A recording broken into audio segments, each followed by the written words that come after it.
আসসালামু আলাইকুম। আমাদের সার্টিফিকেট বিতরণী অনুষ্ঠান ছিল আগে, তো সবাই আমরা সার্টিফিকেট নিতে গিয়েছিলাম, দিয়ে ট্রেনিং করেছিল। সবাইকে সার্টিফিকেট প্রদান করা হয়েছে। তার একটা ছোট্ট ক্লিপ আপনাদের সামনে তুলে ধরলাম, স্মৃতি হিসেবে থাকাও হলো, আপনাদের সাথে শেয়ারও করা হলো। সবাই আমাদের চ্যানেলটাকে সাবস্ক্রাইব করবেন আর লাইক কমেন্টের সাথে থাকবেন। আল্লাহ হাফেজ। আল্লাহ হাফেজ। সবাই ভালো থাকবেন। জুনিয়র মাস্তি নিশা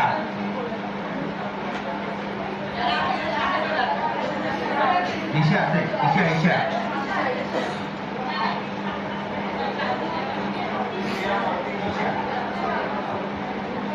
এরপর আঞ্জুমান সুলতানা